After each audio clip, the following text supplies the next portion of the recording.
Good morning, Renee. What did you pick out for breakfast? Hummus, but has nothing to dip in it. You're asking Tally to help you find something to dip in it? Yeah. Because you just want to eat hummus for breakfast? Yeah. You are just a hummus lover, aren't you? Yeah.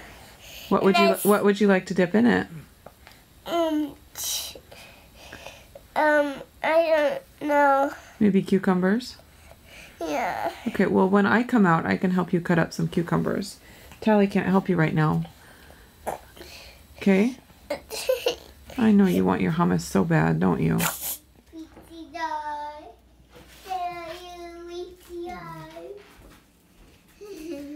Renee? Was it worth the wait? Yeah. Yeah. You can see that Renee is not on a Whole30. She's eating hummus. And that is just fine with me. Renee's got her glasses, Renee's got her cucumbers, Renee's got her hummus, and everything is right in the world. And she's double dipping because she's the only one that will eat that hummus. Normally I would too, but I'm on Whole30.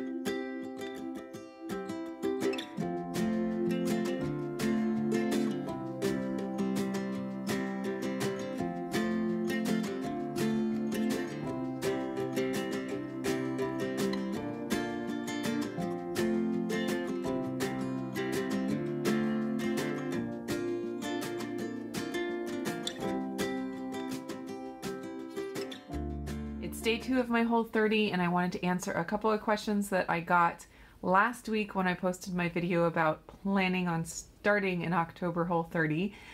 The first question was from PhD Natural Me, and she asked, what is a Whole30? Which is an excellent question. I kind of assume that everyone knows what a Whole30 is these days. It's become very popular, but obviously not everyone knows what it is still, and so I should have given a little bit of information. I did in my last video and all of my videos for Whole30. I'll put a link down below to just the Whole30 website where you can find all kinds of free information about a Whole30. I also put down in the description links to the different books. I'll show you this one that I have.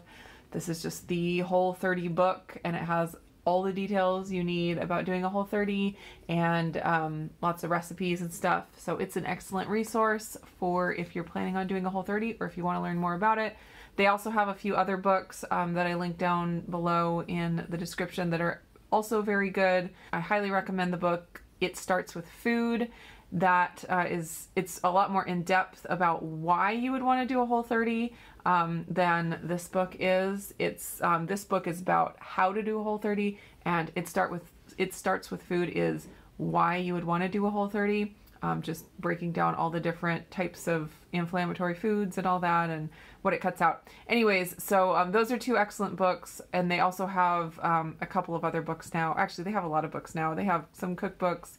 They just came out with a slow cooker instant pot Whole30 cookbook, which I have not checked out yet. The 2 that I recommend to start with are It Starts With Food and the Whole30 book. But just to give you a really quick overview of what a Whole30 is, it's basically an elimination diet where you cut out for 30 days the most common inflammatory foods. Obviously everybody's different, and so what's inflammatory for one person may not be inflammatory for another person, but there are some generalizations, things that are more inflammatory for more people. So what the Whole30 does is cuts out as many of those as possible, and you basically spend 30 days eating a super clean, low inflammatory diet, and then you see how you feel and see what changes it makes in your health. And then after the 30 days is up, you can start reintroducing different types of food and see how your body reacts to it, and then find out from there whether certain foods are like good for you, not good for you, worth it for you to splurge on every once in a while, or not worth it ever. And from there you can use that information to plan out how you want your diet to look. Then also Liz asked if I could talk a little bit about doing a Whole30 while breastfeeding, because I am still breastfeeding Levi, and that's actually one of the main reasons that I'm doing a Whole30 right now, just to see how doing it will affect Levi and some little issues that he's having. It's not anything big. He's a very healthy baby overall, but he was having some patches of eczema on his cheeks.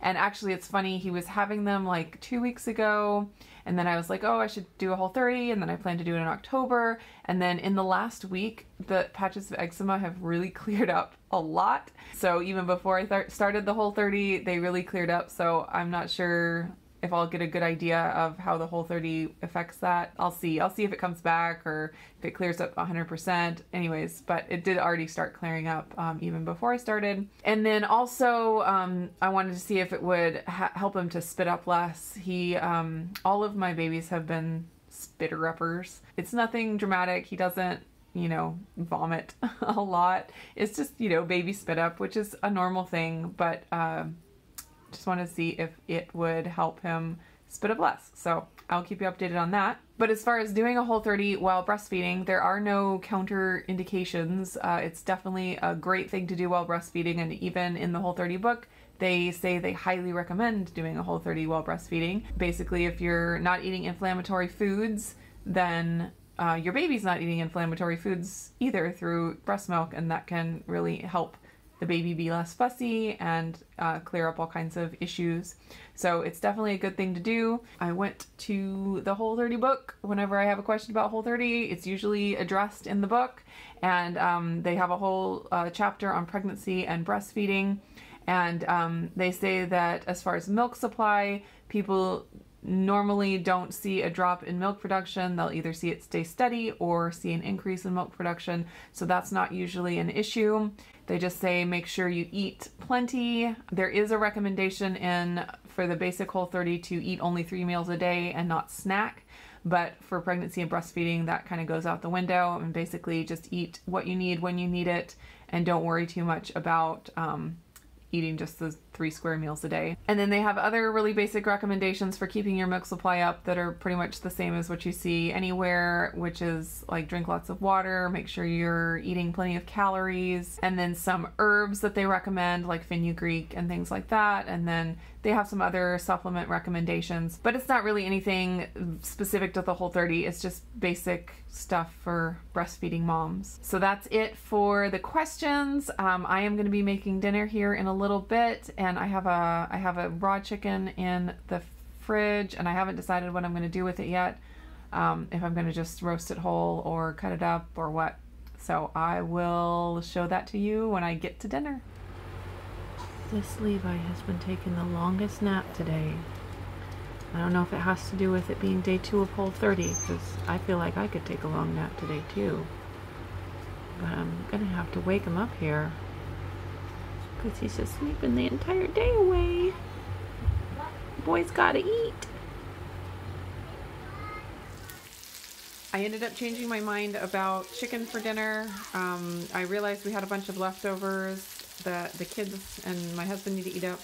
There's some wild rice soup there from a couple days ago that needs to get eaten up. So I didn't want to cook a bunch, but I'm not going to use the wild rice soup. So I am making for myself and probably for a leftovers meal, some apple chicken sausage with cabbage, and that's what I'm going to have. So just a simple, easy dinner, and that'll do it for my Whole30 day number 2.